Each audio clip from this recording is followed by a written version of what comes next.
All right. Okay. Good evening, everybody. My name is Sarah Broad. I work with Yanni at DeKalb County Extension. We are two of the ANR agents, or the Ag and Natural Resources agents at DeKalb County Extension.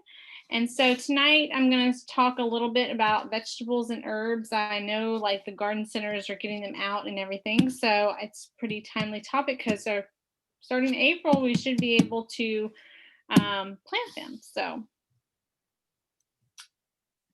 All right, well, here we go. All right, so with your vegetable garden, you have some 3 basic requirements. These are pretty important. You need to have sunlight, water, and you need to have a space for them. So I'll go. For sun, most vegetables are going to need 6 to 8 hours of direct sunlight. Some can take a little bit less, but not many. Most of them need that bright, direct, especially the noon to afternoon sun. So that's something you have to have. If you have a very shaded lot, it might not work very well, but there's always community gardens and other spaces to garden if you don't have the sun. It's kind of a non-negotiable when it comes to vegetables. Water, I get calls all the time. Hey, we want a community garden. I'm like, well, is there water at the space? And they're like, well, no. So there's some ways you can work around it. But I would say if you're gardening at home, you want to plant as close as you can to a water source, because when it's August and it's humid and you're just tired of the heat, and lugging the hoses back and forth is not really what you're going to want to do. So if you can plant as close to a water source as possible, that's best. You can also set up drip irrigation. That's probably the best way to water your plants. You don't want to water overhead because that can cause diseases. And that means like just pouring the watering can right over, it's getting all the leaves wet and everything else around it. Drip irrigation is laid on top of the soil and it waters slowly, but it waters very deeply. So the roots are getting the water. You're not splashing it all around on the leaves and everything like that. So if you want to set up a drip irrigation, you could even do it on a timer or anything like that. If you are going to water overhead, say with like a sprinkler system, we recommend you do that in the morning. So then it has time for all that water to dry off the leaves by the time it's going to start getting nighttime, maybe even cooler in the spring. So those are just some options, but as close to a water source as possible is what I recommend. Hand watering, that's no problem with that. But, you know, constantly filling up your watering can, lugging hoses over there, it just gets really old really fast, especially July, August, when it's very, very hot here in Georgia. All right, soil. So you want to get the best results and a great harvest, you want to start with great soil. So depending on if you're going to start with brand new soil and say a container or a raised bed, or if you're going to, you've already had soil in a raised bed, or you're just planting in the ground. You want to do a soil test. We always recommend testing your soil. That's going to give you the nutrients. It's going to see if you need to change your pH. So start with a soil test if you need to, and then adjust from there. All right. So, and we do soil testing at our office. Right now, our office is currently still closed due to COVID and everything. We're hoping we'll open up later on, maybe June or so, but you can go, I'll give you the website at the end where you can go and order a soil testing kit. And it takes about 7 to 14 business days to get it back, depending on how backed up they are, but that is probably good. And you still have some time to help change your soil if you need to. All right, planting beds. Like I said, you can do containers, raised beds. You can just, find a spot in your yard and till it up and have a garden plot. They all have some advantages and disadvantages to them. So containers, advantages, you can put it like right outside your door. They're easy access.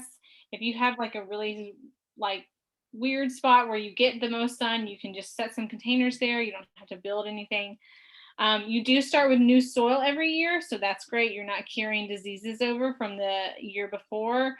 Disadvantages, you can plant vegetables, but you're not going to be able to do like your cucumbers or your squash or anything that has needs a lot of space. You can do your tomatoes, you can do your peppers, like here I have radishes. They're great for a lot of your winter vegetables, which would be your lettuces and spinach and things like that. But they can't do a lot of the crops that need space to grow. The soil does dry out quicker, so you might need to water more often. So it just depends. But I like to do a mixture of my raised bed, and I also do containers, both of them. Raised beds, advantage is you don't have to till the soil underneath because that can be very, tiring. They're easier to amend and add soil to it. So, and if you, depending on how high you have it, you don't have to be on the ground pulling weeds and things like that. Um, Also, if you have a problem with little rabbits or things, that are on the ground, they can't really get up in them. Disadvantages, depending on what you want, if you want like a cedar raised bed, that's going to be pretty pricey. For a long time, people were really wary of treated lumber too. They don't treat most lumber now with arsenic, so it's not really an issue. So I think raised beds are great. It just depends, it's really your preference. So I do a mixture of containers and raised beds. Just a traditional garden plot like this one, if you have the space, it's free, more economical. Disadvantages, you have to till the soil and amend the soil. You tend to have more weeds a lot of times with this. And then this is just free, open to any deer, any rabbits, any raccoons, any cats, whatever that want to get in there. So really the problem is tilling the soil and amending it can be rough. So we have that great Georgia clay here. So you're going to need to amend it. When I say that, mix in some compost, some topsoil, so the vegetables can actually take root because they don't do really well in just that straight clay. All right. So I just posted this on our Facebook page if you ever read our Facebook. It's not about the temperature outside right now that counts. It's about the soil temperatures when it comes to planting. So many people, I went to Pikes over the weekend, people were buying vegetables left and right. And I was like, well, it's a little early for that. It's great outside. It's like in the 70s, but our soil temperatures as of last week were still in the low 50s. So, so you want it to be a minimum of 60 degrees. So this website I put up here, this georgiaweather.net, you can go to that. There's a pull down option. You can go to the city that's closest to you. Like I live in Brookhaven, so Dunwoody was the closest. And I can see my soil temperatures. And it gives you 2-inch, 4-inch, and I think even 6 to 8-inch temperatures. So these lower 50s to mid 50s is just not warm enough for your vegetables to take root. So you want a minimum of 60 degrees. So this chart over here just tells you the soil temperatures that they like. Now, if you see like this 40 degrees, all of those crops, those are all winter crops. So they don't mind if it's, 40 degrees or something like that. However, when you come over here to 70, that's when you like your Brussels sprouts. And those are things that you plant in early fall when it's still really warm outside. So just something to consider. Go to georgiaweather.net. When it says that, now if you're planting in a raised bed or a container, it might be slightly off. So just take that. It might warm up a little bit quicker, or it might stay colder a little bit longer. It just depends. All right. So after you get your soil done, you find your water source, you got your sun, you start selecting your plants for the season. So seeds versus transplants. So transplants are something like this on the screen. You see them, they're already grown for you. The garden centers and the growers kind of did part of it for you. Seeds are cheaper. However, you can always start your seeds indoor in February if you need to, and slowly transition them to outdoors. Transplants are pricier, but like I said, the work is done for you. So especially tomatoes, it's very rare that you would just throw a tomato seed in the ground. It's going to sprout. Most people start them indoors. I say if you're kind of new to this, just buy the tomato and the pepper transplants. It's just a lot easier. So, all right. So these are the most popular spring vegetables, the ones we get questions on, the ones I see the most. Tomatoes, obviously, yellow squash, zucchini, peppers, beans, and okra. There are many others, but this is the ones I'm going to go over. I could spend all day talking about what you could grow here. Excuse me. All right, tomatoes. So there's hybrids, there's heirlooms, cherry, etc. They definitely need 6 to 8 hours of direct sunlight. Tomatoes, you can't get away with a lesser amount of sunlight.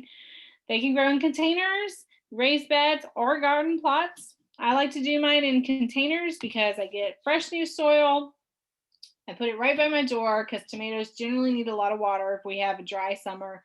And, to me, it's just best place for them because they also get a lot of airflow, which helps with some of the disease problems they have. There's determinate versus indeterminate. So you're going to see this on the tag at the garden center or on the seed packet if you started them indoors. Determinate tomatoes are going to produce most of the tomatoes all at one time. The indeterminate are going to slowly produce throughout the growing season. So a lot of the determinate are more of like your Roma tomatoes, or the ones that you're going to make sauces out of, which is great because you don't want to have to be like picking all summer and you want to make your sauce all at one time. Now your indeterminate are going to be, these are Cherokee purple and heirloom up here that I have shown. They're going to, once they start producing, they're going to slowly produce the rest of the growing season. So that's the difference between determinate and indeterminate. It should say that on the tag if you're buying transplants, or it will say that on the seed packet too. All right. So planting tomatoes. If you buy, or even after your tomatoes are grown, if you grew them yourself or you buy your transplant, you see this first set of leaves on the bottom close to the soil. You want to plant that set of leaves, maybe even the next set of leaves underground. And then it will send roots out through its stem out there to kind of anchor it. So just bury it from the very top, not the whole plant, but leave some leaves up top and bury the rest all the way in. That kind of anchors the plant in. It's not blowing around. So they want to be planted very deeply. So at least the first set of leaves is not the second set of leaves. Put them under the soil. You can always pick the leaves off if you want, or you can just, leave them on there. Just make sure you plant them deeply.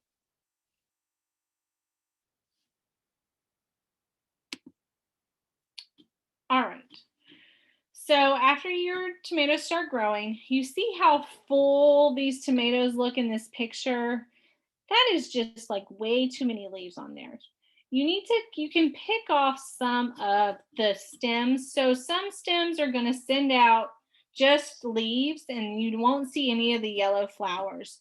Those are nice to pick off. It lets the sunlight into the plant. It also gives you some airflow. We call them suckers because they're stems with no flowers that are going to produce any tomatoes. So wait until it starts producing flowers. You'll see which ones don't have any flowers on them, little yellow flowers, which is what's being pollinated to produce tomatoes. You can pick those off. It lets airflow in. It also lets sunlight in because a lot of times people are like, my tomatoes are staying green for so long. I'm like, well, have you fertilized? Yes. I'm like, well, you might be, when you do fertilize and you leave all those stems on that don't have any flowers on, they're also taking up those nutrients too. They're also blocking sometimes the sunlight that helps ripen up your tomatoes. So don't, leave it bare, but it's nice to take those off everywhere. So harvesting tomatoes. Me personally, for squirrel issues and things like that, is once they get that tinge of orange, that's when I harvest them. When you bring them inside, they'll continue to ripen to that nice red if that's what you're going for, or whatever color it's supposed to be. Again, it's like squirrels know when they're nice and red and you're ready, you're going to leave them out there one day. It's like you come and there's a bite taken out of them. So when they get that tinge of orange before I feel like the squirrels notice them or whatever, you can bring them inside. They'll ripen inside, put them next to a window, put them on your counter, wherever, and they'll still ripen up inside.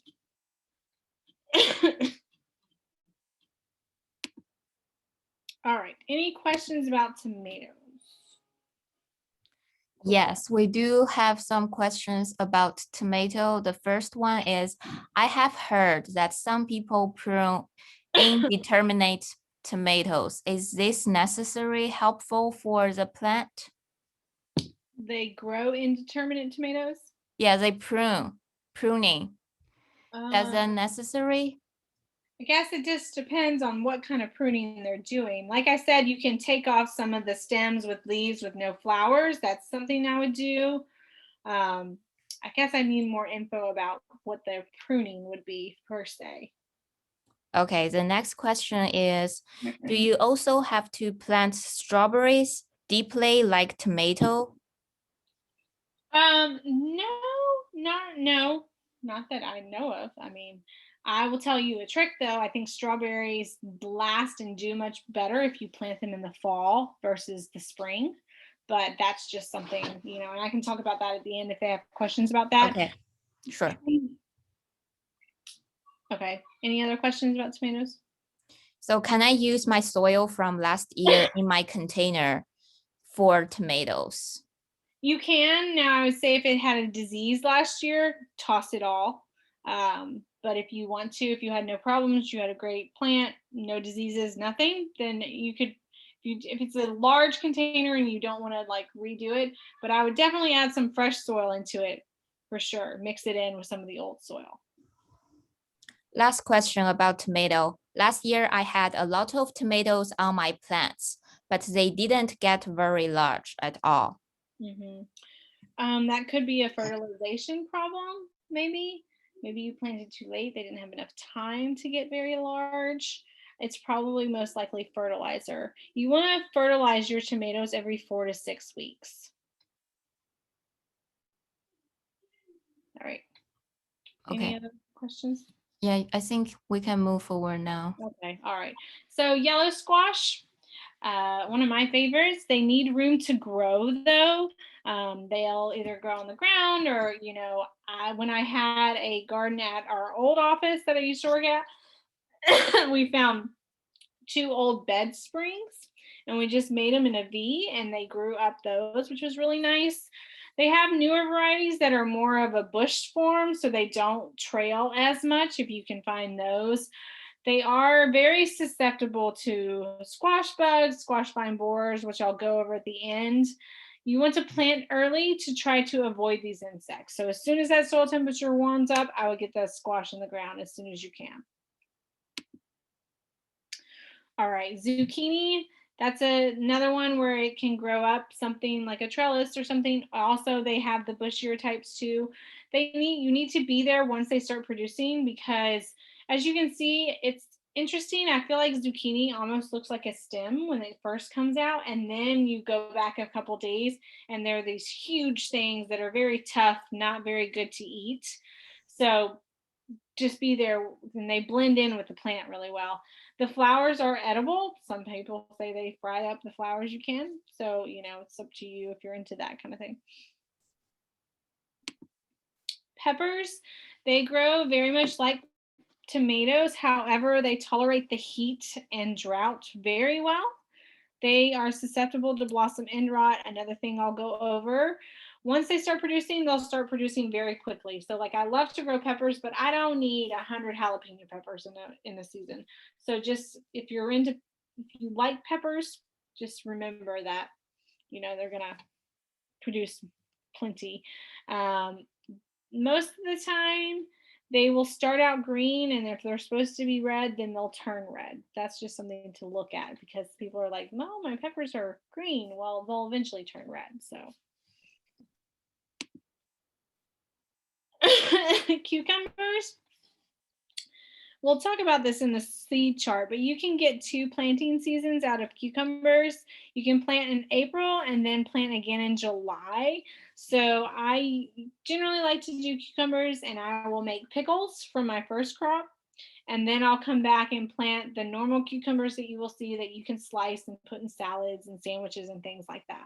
So cucumbers are nice because you can usually get 2 planting seasons out of it. Not so much with tomatoes and peppers, but with cucumbers you can. Sometimes yellow squash also. Sorry.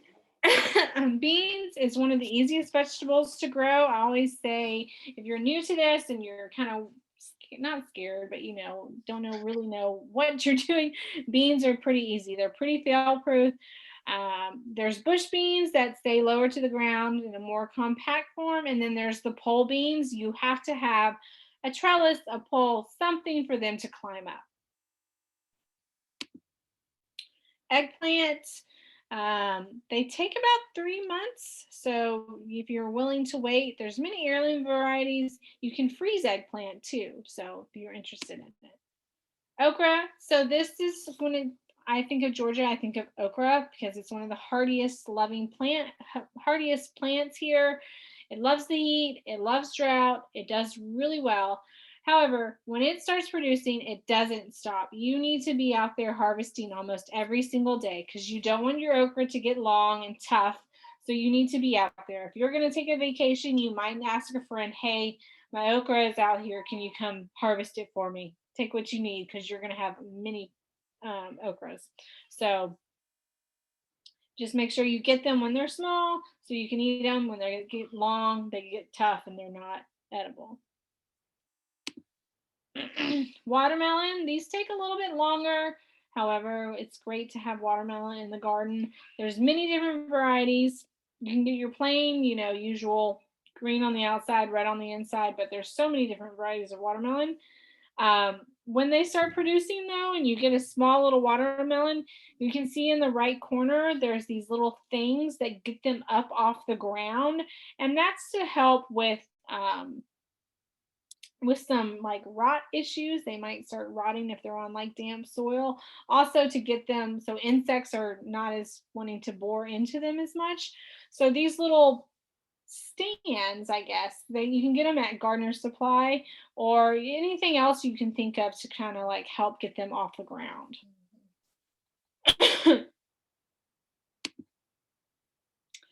All right, so pumpkins, you need to time to pumpkins. A lot of times I plant these later in the season because let's say they take 90 days and you want them for Halloween per se, then I'm going to plant them maybe not until July or so, depending on how many days until maturity. Because if I want them for Halloween, I don't need to plant them in April and then they're ready in like July. So just make sure you look at that when you're going to plant pumpkins. They're also like watermelon. You want to raise them off the ground to help prevent it from insects and things like that to bore into them. When the stem starts to turn brown, that's when you know they're ready to harvest. So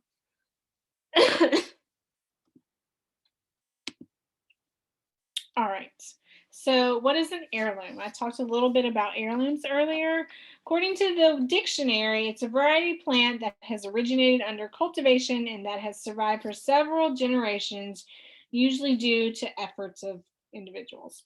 So these are ones that have been around for a very, very long time.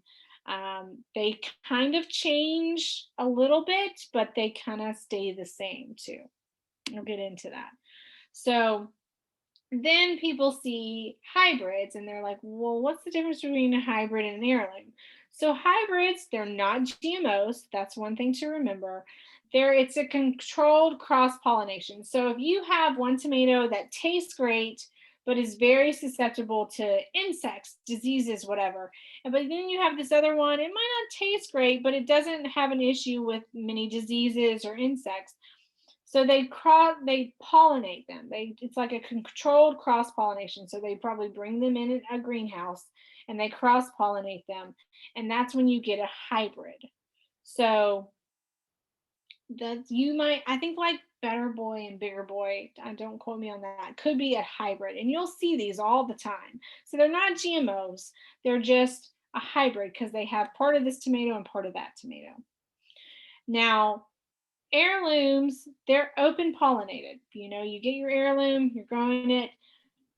They can change a little bit because let's say this bee goes and pollinates my blackberries, and then it comes and pollinates my tomatoes. It might change them a little bit, but it's like they have very strong genes, so they don't change too much.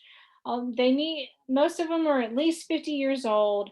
They say they tend to have better flavor, different colors. It's kind of up to you. If you want just a normal tomato, you could do a hybrid, heirloom, whatever. So heirlooms have become, I would say, a little more popular over the years. So now you can find the transplant form of them in garden centers, when before, if you wanted heirlooms, you usually had to grow them yourself from seed.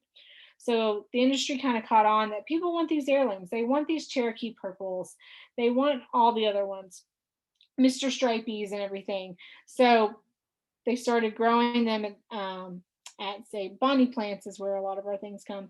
So Bonnie Plants started growing them in Alabama, shipping them to all the garden centers, and you can buy them as transplants. It takes all the hard work of starting them from seed from you. Tomatoes, that's one of the most popular forms of heirlooms that you can do. As you can see here, you have your yellows, you have your oranges, Brandywine is like a pink one that people like. Okay, Cherokee Purple, one of the most common heirlooms. It's indeterminate, so it's going to produce throughout the season. It's a large beefsteak tomato because it's large in size. It has kind of like a dark purple, blackish color to it. It says it traces all the way back to the Cherokee tribe. So, Brandywine, indeterminate. It has like a rosy, pinky flesh. They also have a yellow version of it. It tastes very similar to Brandywine tomatoes. Yellow pear, this is one of my very favorites. It's a cherry tomato. So one thing I didn't talk about in tomatoes is the cherry tomatoes. Those are going to grow very, very tall. Like when I lived in a condo complex, I grew cherries and they grew up to the porch above me. They got so tall. So just remember that if you're going to grow cherries, they're going to get very, very tall. They're very vine-like tomatoes. Yellow pear is a type of cherry tomato. They just look like small little yellow teardrops. To me, they have the best taste when it comes to any cherry tomato. This is a pimento pepper type. So if you love pimento cheese, this Peppo, I don't know how, I'm not a great pronunciation of that, has it's great for pimento peppers. So they have have ridges. They resemble a tomato. They say they're better than any of the other pimento peppers you can get. Tom Thumb, this is like a nice corn for popcorn. They're dwarf plants. They only produce 1 to 2 small yellow ears. So if you're going to do corn, you have this space. You're going to have to plant a lot of this if you want a lot of it. Corn, wind pollinates, the tassels. So that's nice, but you have to usually plant more than one variety. You don't have to, but you can plant one variety. Plant them in like blocks type things when you're planting corn. I don't go over corn very often because most people don't have the space for corn. So this Jerry Peterson Blue is an ornamental corn, so it's not for eating. However, you can make corn flour out of it, but you can't like throw that in a pot of boiling water and eat it or anything. It's from South Dakota, so that's something to take into consideration. A lot of things that are great in South Dakota might not be very good in Georgia. Beans, like I said, one of the easiest vegetables to grow. The bush type and the pole type, there's so many different heirloom beans. This dragon one, it starts out purple and streaked, and the beans are purple. So Kentucky Wonder, this is very popular. It says it kind of maintains its flavor very often, doesn't change even though it's open pollinated. It was introduced in Kentucky before the Civil War, so it's been around for a very long, long time. Cinderella, this is a pumpkin. It reminds you of the carriage and the story about Cinderella. It's very pretty. I noticed how all these heirloom pumpkins now are very popular. You get the black ones with the bumps on them and all the different kinds now. This one, if you want to eat it, you can eat it in soups or you can puree it. Like I said, this pumpkin, I saw it a lot last season or the season before. Unique appearance and stores well. It's a Japanese pumpkin. So you can eat it if you want. A lot of people just use them for their, decorations outside on their porch. Moon and Stars, one of the most popular watermelons. It's pretty large, so it gets 10 to 15 pounds. Great flavor. I've had this one before. I love it. You can sense the name. It has this big yellow thing on it and with the little speckled. So it was introduced in 1926, so it has been around for a while. All right, that's when I'm done with heirlooms. We're going to go into some of the details about fertilizer. It's up to you if you want to do organic or if you're into inorganic. It's your preference. Either one works. Organic can be a little bit pricier. A lot, not now, but at one point it was very hard to find some of the organic fertilizers. They're a lot more abundant now. So, however, organic fertilizers tend to take a longer time for the plant to absorb. So if you're on a time crunch, just something to consider. So you can get like the all-in-one. I see this garden tone everywhere. It doesn't matter where you are. That has, when it comes to fertilizers, you'll see the number like on this bag. It says 824. The first number is your nitrogen, the second number is your phosphorus, and the third number is your potassium. So if you ever hear people talk about the NPK or a 10-10-10, that's what they're talking about. Nitrogen, phosphorus, potassium, the three main nutrients. So these all-in-ones they have all those together. So if you're just starting out fresh, you might want to get a 10-10-10. That's a nice basic fertilizer. Now, so the first number, we're going to talk about nitrogen. Let's just say your phosphorus, your potassium, you did a soil test, your phosphorus, your potassium is great. You don't need any more, but you do need some nitrogen to kind of help give it a boost. And you want an organic form of that, you can do blood meal, fish emulsion, any of the animal manures. However, we recommend more of like chicken manure or something. Horse manure is not always recommended because horses graze in fields that are a lot of times treated with chemicals that don't affect the horse, but that chemical comes out in their waste and that can make, just kill all your plants. So be wary when it comes to animal manures or horse manure specifically, but you want to make sure animal manures have been composted and have sat around a long time. You can also buy them at the garden center. Like I love some brown cow. That's an animal manure. Or black cow, I guess it is, not brown cow. You did your soil test, you need some phosphorus. That can be your bone meal. Granite dust, not as easy to find granite dust. You can find bone meal pretty easily. So potassium, that would be, you can find this potash, you can find the kelp meal, that's going to have your organic potassiums. The inorganic fertilizers, it's your typical Miracle-Gro. As you can see, this one is a 20-20-20. So if you really need a boost, you would want to put down your Miracle-Gro. This is a lawn fertilizer, 10-10-10. That's just the general fertilizer that you find most everywhere. It's a great starting point if you're not sure.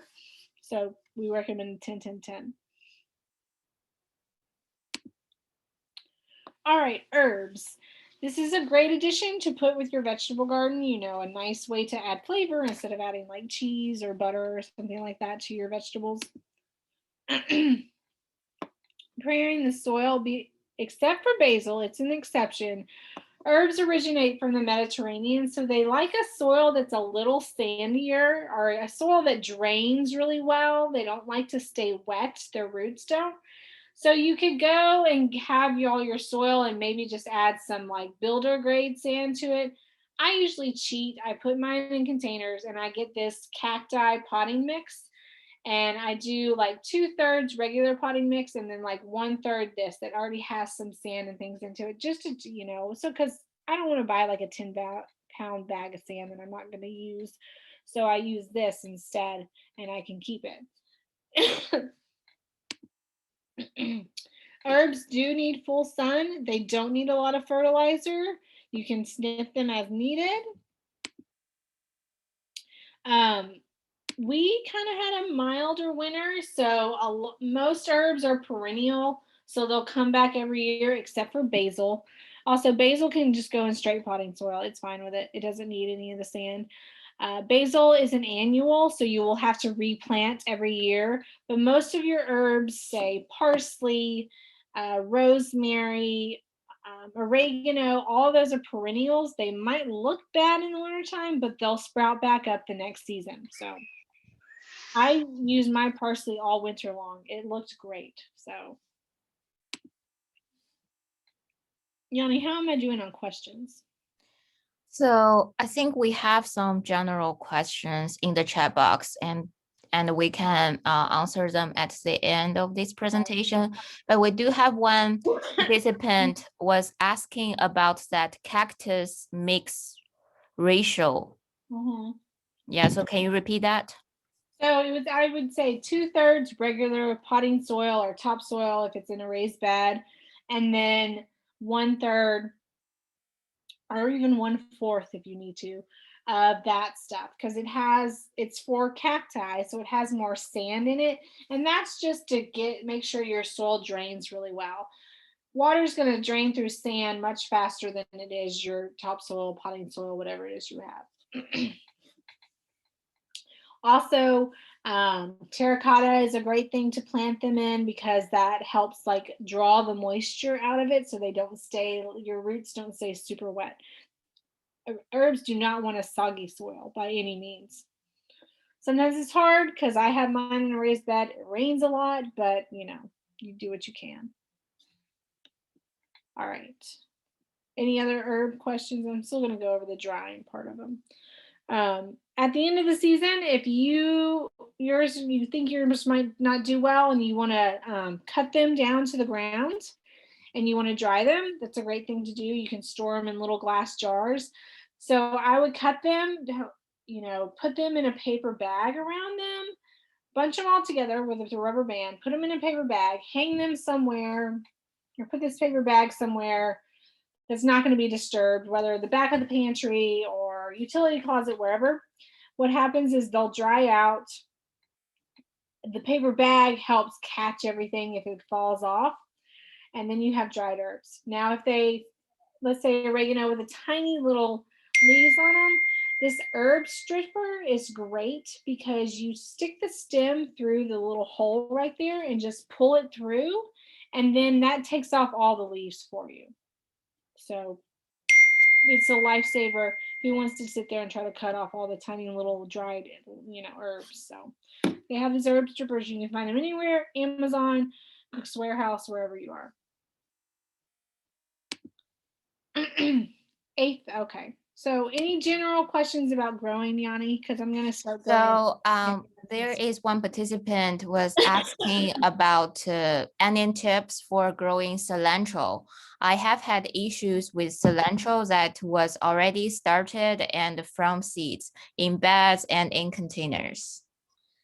Cilantro is just like hard to grow here. It does not like the humidity.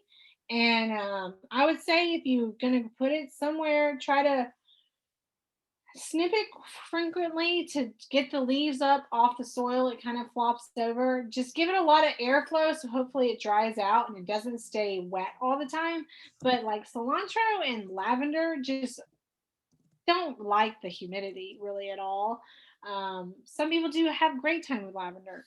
Mine looked terrible last year. So it's kind of hard to do that here. They just don't like the humidity that much. Airflow is the best thing you can give all your plants, really. Any others before I? No, yeah, I think that's the only question we have so far. Okay, so about herb, we have anything special to do for growing herbs indoor? Try to get them as much sunlight as possible. Be sure to turn them so they don't grow uneven. That's the best thing you can do for them. So, Okay, I think that's a question we have for herbs so far. all right, because I'm going to go into some insects that we face here in Georgia. Aphids, one of the most common vegetable pests. Thankfully, if you can catch it, it's pretty easy to take care of. What they do is they're these small little insects. They can be yellow, they can be green, sometimes red. They'll go, you usually find them on the underside of the leaves. And what they do is they pierce the leaf and suck out all the juices, I guess you could say. You know you have them even if you don't see the insect because they leave this sticky residue. It's kind of like clear but sticky residue. They call it honeydew on them. So, however, so aphids, um, easy way to get rid of them is just a lot of times, if there's not many, you can just blast them off with the water hose, or you can even just to spray insecticidal soaps, anything like that, that kind of suffocates them. And they are neem oil. A lot of people like to use that. It's organic and it will just kind of smother them. So it helps take care of them. Tomato pest, this is a tomato hornworm. They blend in so easily with your tomato plants. They look almost like a stem, but they will bore holes into your tomato. So a lot of times you'll find them though with these little white things on their back. These are parasitic wasp eggs.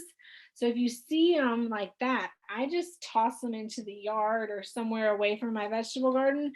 Parasitic wasps are considered beneficial insects. So what these wasps will do, these are wasp eggs, they'll hatch, they'll eat the hornworm, and then you'll have the nice parasitic wasp around. If you do find them, you can just like pick them off, put them in like a bucket of water, kill them, that kind of way. So they don't move very fast, so they're pretty easy to take off. Now, these are like the nemesis of anybody that loves squash, zucchini, anything, squash bugs and squash vine borers. So squash bugs are the one on the left. They will lay these eggs on the underside of the leaves, these little copper looking eggs. They'll hatch and they'll basically like eat all the leaves. So not great. They'll leave the veins, but then they'll eat all the leaves. Now, I mean, they're hard to contain because you'll just see them and they overwinter in the soil, everything. Squash vine borers, they fly. So they're awful to have. What they do is they lay their eggs at the base of the soil near the main stem. Their eggs hatch and they basically bore into the stem. And then your plant usually can't survive that. So like on the bottom left, you see them, they just start to look puny and bad. So one thing that I've heard some people do is they literally like once the thing hatches and they see it, they'll literally just take tweezers and pick them out. So hopefully they didn't get too far into the base of the stem or the vine. So they pick them out before that. Some people said they've put foil around the base of the stem. I don't know how well that works, but the only thing that kills these things is 7, but 7 also kills all your pollinators. So it's very hard to get rid of them if you want to use pesticides. There's really no organic pesticides. And then the one that does kill them is something that kills every insect out there. So they're very hard. You need to do your diligence. What you can do is there's a thing called a floating row, which is it's kind of like almost like a cheesecloth type material. It's white, and you can kind of cover them when they're out so they don't lay their eggs. They can't get to your plants. But the thing is, once your plants start flowering and you need regular pollination, that floating row is not going to work for them. So that's why we say plant as early as you can before hopefully these insects are out. When it comes to the eggs that these squash bugs lay, I usually just scrape them off with my hand as I see them. So Mexican bean beetles. They look similar to ladybugs, however, they're kind of more orange in color and they're larger. This is the entire life cycle. Now, I went to a community garden one time, and these Mexican bean beetles and all of the other pests seem to love it when you have a not a clean garden, which means you have debris all over the ground. You just let your tomatoes fall off the stem and rot right there.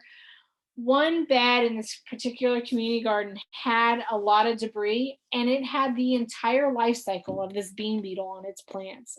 So keep debris out of the garden.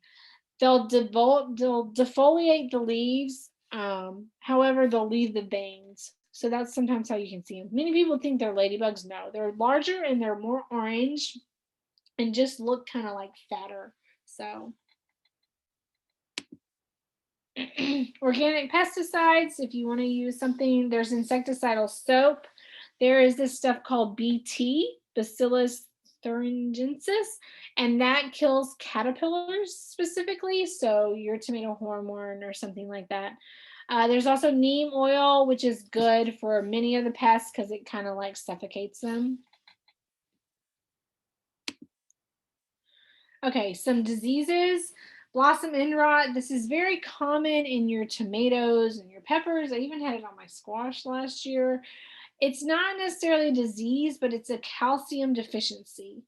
And you could have a large amount of calcium, but calcium is kind of hard for the plant to take up if you have too much rainfall, things like that.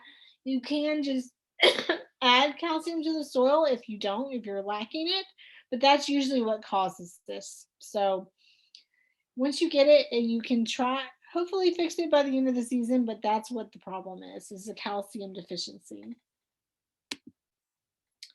Split tomatoes. This is caused it's not a disease, it's just caused by uneven watering.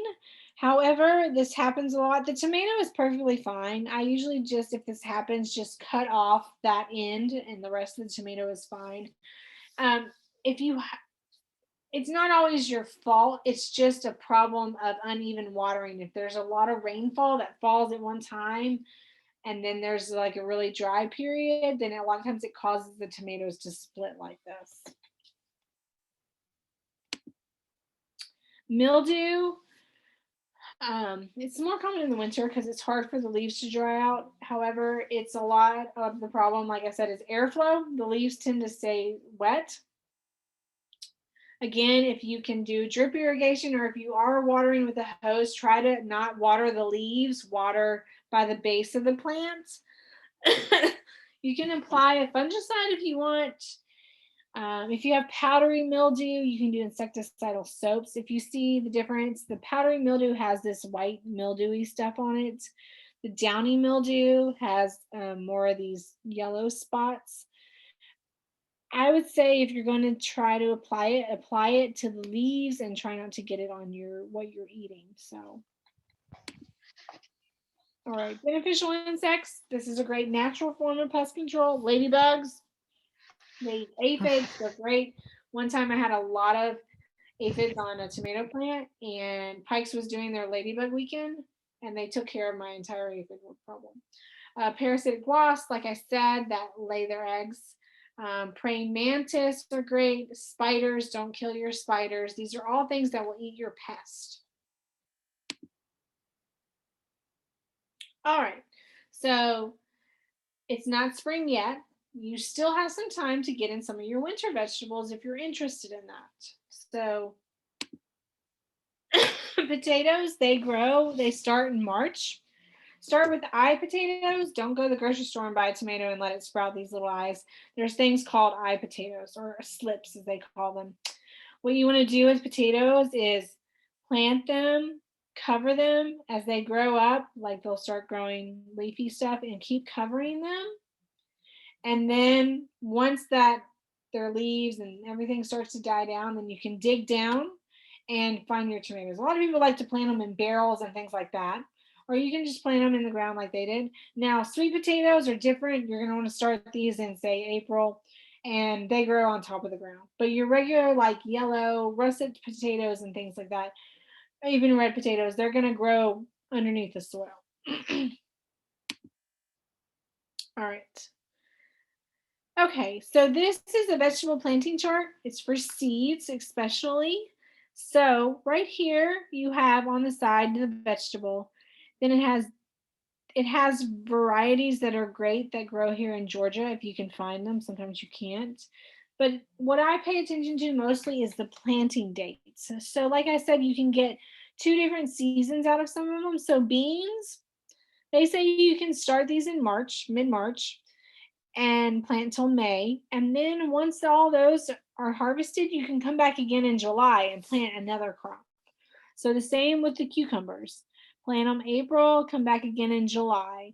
Uh, Lettuces, you can plant those January through mid-March for beginning of March. That's a winter crop.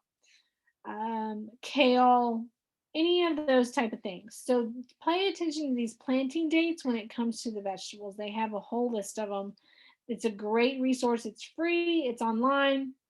Easy to download, print out, have it. GeorgiaWeather.net, like I said, it has the, I usually Dunwoody is closest to where I would, has all the soil temperature. It has some other things on there, so you can check that daily to see when the soil temperatures are going to warm up to at least 60. This is just a book I like. It has all the list of beneficials. It also has a lot of the garden pests you will see. It has their like larva stage of them and then the mature form of them. It also has ways to take care of them kind of organically. So this is a book they have. I love it.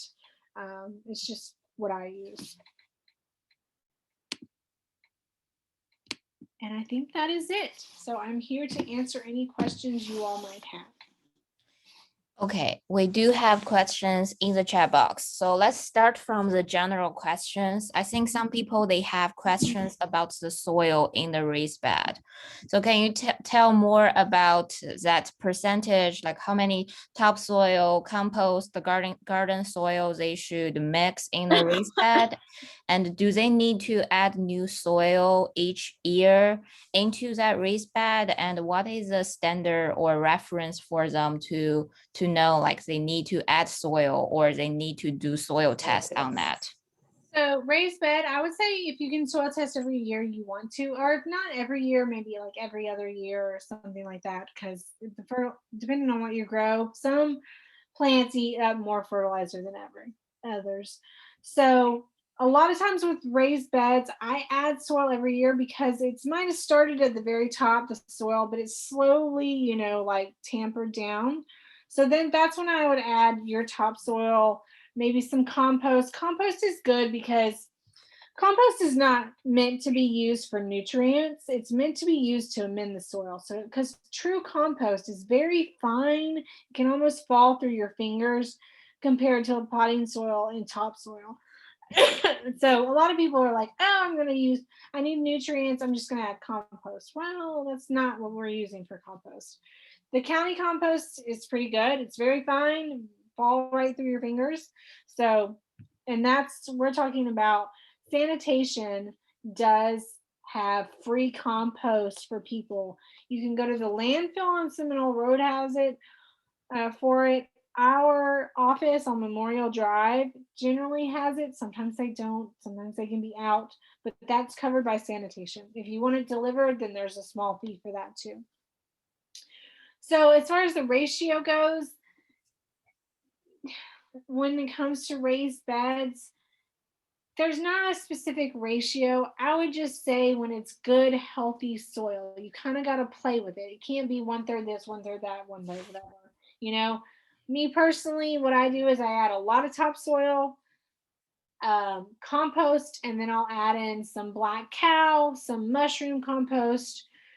What I do to save me money is if you go to the garden centers and you see those white and green bags that cost a couple dollars, I fill most of my raised bed with that. Saves me a lot of money. I'm not going and getting like a load of topsoil delivered or whatever. I wish I could Google it and just see. I might be able to. I don't know. Anyway, so you can just, they're cheap. That's what I'd use. You kind of got to use common sense. There's not a specific ratio. It also depends on the size of your bed. Now, when it comes to my containers, I usually just put old plain potting soil, potting mix in there, and then I'll add my fertilizers. I like a good garden tone that's an all in one based on the size of your container that it has on the back of the bag how much you're going to need. Okay, I think Anne types the brand of the product you mentioned. Is that Evergreen? It's Yeah, yes, it's okay. evergreen. And it's usually in the far back when it comes to all the soils. It's cheap, but it works. And then I add the nice, good, expensive stuff to my beds. Okay, we got one more question about soil is we know if the pH is too low, we add limestone, but what if the pH is too high? How can they decrease the pH? You will add sulfur. So just plain old sulfur to it. That helps lower the pH. Okay, so the next question is about watering the plants. So if they use the drip irrigation, how long you should run, like how do you know like how long you should run the drip irrigation system? You're going to want to test it first. So let's say you turn it on for an hour. See how, like, put a little can or something underneath it to see how much water it is. And that also will, if you like put the can in line with the soil, the top of the soil, you can see how much it's going to get, um, how deep it's going to get. So if it fills up the can in, say, I don't know, an hour or so, then turn it on every few days and that should be good. So you kind of need to test it. Everybody's water pressure is different, everything like that. Okay, and the next question is about fertilizer. What type of fertilizer do you recommend for tomatoes? And what if they have different vegetables in one garden bed? Do they need like the same amount of fertilizer? Usually, general vegetables, you can use the same amount of fertilizer. Most of them like the same pH too, about a 6.0 to 6.5. However, if you're going to grow something like blueberries that want a very, very acidic soil, then try to keep them away from your regular vegetables because they're going to want a pH of like 5.0 or something like that. So that's the only difference. Usually I fertilize blueberries with acidic fertilizer, or I usually do a soil test of my blueberries to make sure, and I add sulfur if I need to, you know, lower the pH. But as far as fertilizer and everything, most of the vegetables kind of need the same thing. So Okay. So the next question is about watermelon. I planted a sugar baby watermelon last year. How do I know which flower to pick off from the vine and which one to keep? I usually don't pick the flowers off. I just let them, usually a lot of times the male flowers, when it comes to vegetables, will come out first, then the female. I just let them fall off. And once they do that, then I, you know, pick them up off the ground. Because it's very hard to tell the difference. So I wouldn't be picking any off myself because sometimes I don't know specifically. So next question, what is blood meal made out of? Yeah, I don't know the ingredients specific. That's a question I don't know exactly. I just know that it's good for nitrogen. So Okay. And the next question, what dimensions do you recommend for a garden bed for herbs and veggies? Do we have like the particular size of the garden bed?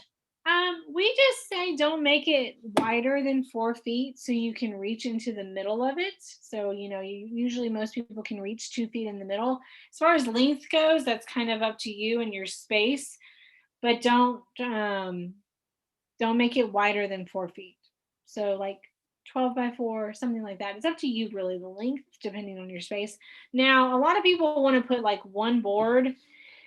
I like to make mine taller if I can, so I'm not bending over as far as much as like possible. So it's kind of your choice. Okay. The next question, can you plant squash on a regular fence?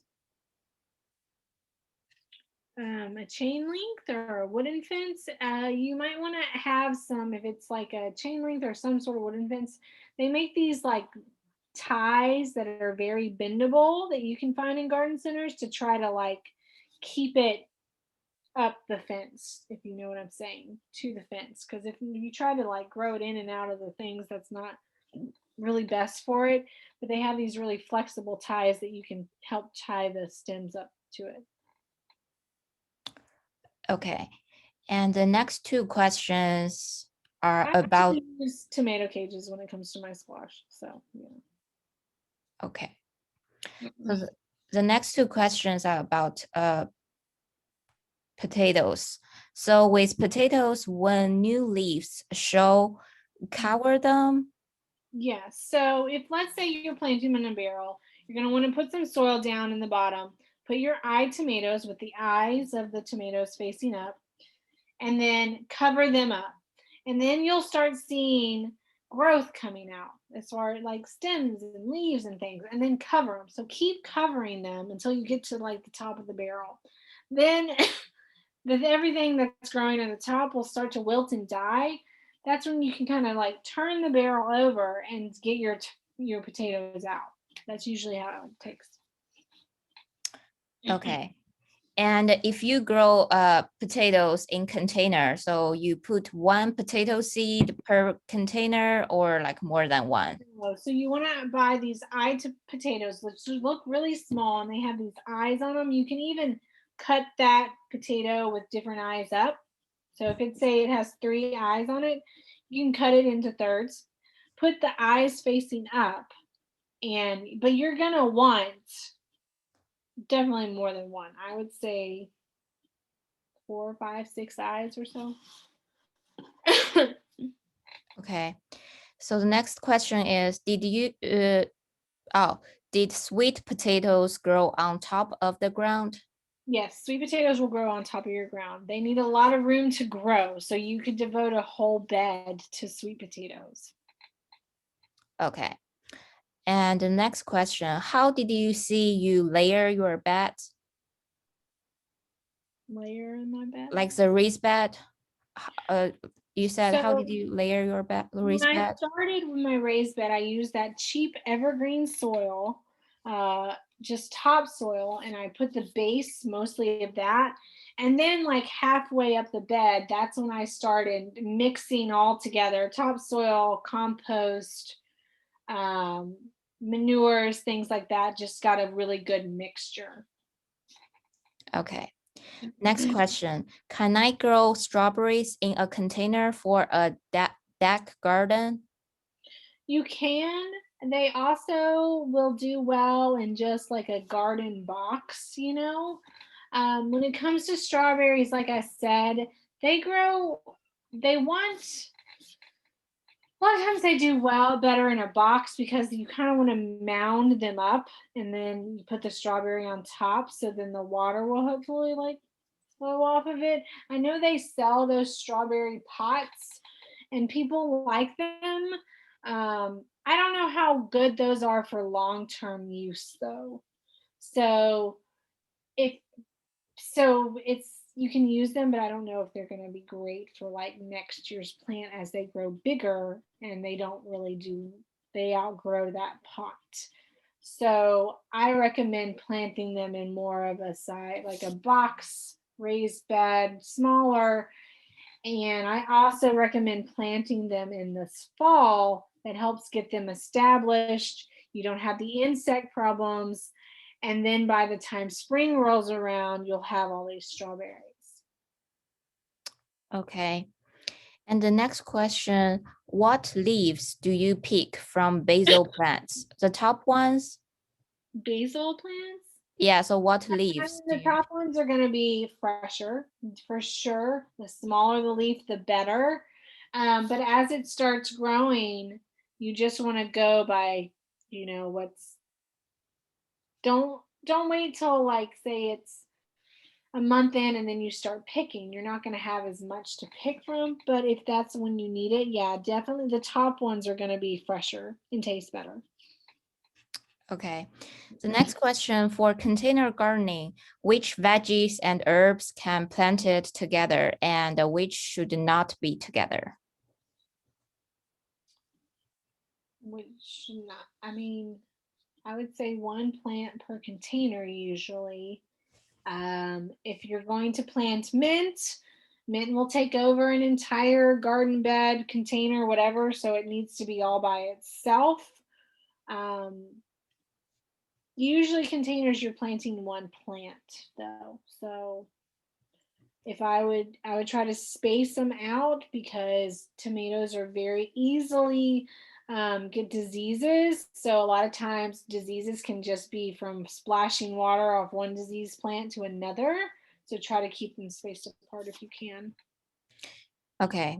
So the next question is about using animal manure and how about using rabbit manure? Usually like rabbits or chickens or things like that, it's better. There's just the horse manure is what you have to worry about because they graze fields that are treated with things. Okay. The next question, what is the best container material for growing tomatoes? It's kind of like the plastic container or the clay pot. Do you have the best material for growing tomatoes? Well, tomatoes probably need one of the largest containers you can find. So I don't know how well clay pots would do. The better the larger the container, the better. Plastic is fine, but sometimes if they get extremely large, their roots can almost break the plastic. So I tend to use the things that look like they're clay, but they're not. They're really like lightweight, if they know what I'm talking about. Or I have some plastic containers that look almost like a barrel. They're very hardy. So, but the bigger the container for peppers and tomatoes, the better. Okay. And the next question, what size container for potato? What about growing them without a container? You can definitely grow them in your garden. Just make sure you're going to have to keep covering them. That's why I think any of the barrel type containers are better. Even if you get a something very tall as far as container goes, whatever that might be. So yeah, I mean, you can definitely put them in your garden bed, but you just know you're gonna have to keep piling soil on top of them. So if you have your soil at the very tip top of your raised bed, then that might not work very well. Does So that I make sense? think the following question of your explanation is what is very tall? Waist high. So what would that be? 4 feet would be great. You don't want it 6 feet, too tall, but yeah, if you can find something like that. A lot of people use those old food barrels that they find. They do a lot of rain barrels out of them. That might be large, but if you can find something, a trash can, there you go. That's what I was looking for. A lot of people use like a old plastic trash can, just drill holes in the bottom so the water would drain out. Okay. And the Like an next, outdoor plastic trash can. Sorry. okay. Um, the next question, any tips for pumpkins? Pumpkins, Mm-hmm. um, plant them plant them based on their harvesting time. If you want them for the fall, definitely try to get them up off the ground. I didn't have any of those fancy little plastic things I showed you, so I actually used like cinder blocks. I know it's kind of weird to get them up off the ground. Um, Try to, if you can, I planted the like a green one, and it got sun scald. So try to not like remove the leaves or anything out of it. Sun scald turned like a part of it white instead of the green. I actually had the best luck ever with the green one, with the white ones. They did really well. I didn't have a lot of pest problems with them. Yeah, so Okay, I think that is all the questions okay. I want to try herb planting this year and your quick tips, okay, will be super I have a helpful. question. Okay, yeah. go ahead. Thank you. Regarding pest prevention, can you buy ladybugs and introduce them into your garden? And if so, how can you buy them and where can you buy them? You can buy them. Pikes sometimes has them. I see them at Ace Hardware. You can always order them online. However, like a lot of things, they're not always going to stay in your garden. If you don't have food for them, then they're going to fly away. But I would say if you're going to introduce them, wet like some plants you have, like landscape plants, whatever, and release them in the morning. And then hopefully they'll migrate to whatever pest you have or put them close to it. Ace Hardware, I know Indicator, I don't know where you're located, had them, and they're in like a little cylinder type thing. Pikes generally has them too. I just call around. I don't know if you're located in Pikes is near me as well as the Ace Indicator. Okay, yeah. So just call them, say, hey, do you have them? Pikes used to do a ladybug day. Now with the pandemic and all that kind of stuff, I don't know if they're doing it. But yeah, I do them a lot use them a lot for classes with kids because they love them, and that's usually where I got them from. Thank you. I also have a question. I was late, and this may be information you already covered, Mhm. but do you have any tips for growing lettuce? Lettuce, well, it's a winter crop. A lot of people tend to try to grow it in the summer, and it's just too humid for it. But you also get a variety that grows well here, like I think it's butter lettuce. Romaine grows pretty easily. There's a red kind too. Um, it generally does pretty well. It doesn't. It's not one of the harder ones to grow. Are you trying to grow it in the summer? Could I grow it now? You could try now and you'll get some, but it doesn't like it in the summer when it's very hot and humid. And I could use a regular potting soil, you think? Yes, it should be fine. Thank you. So we have a follow-up question about ladybugs. How soon should one get the ladybugs? I would wait until it's warmer, so maybe like May or so. Okay, I think that is all the questions in the chat box. You can unmute yourself to ask your questions if you want. And we will wait another 3 minutes for your questions.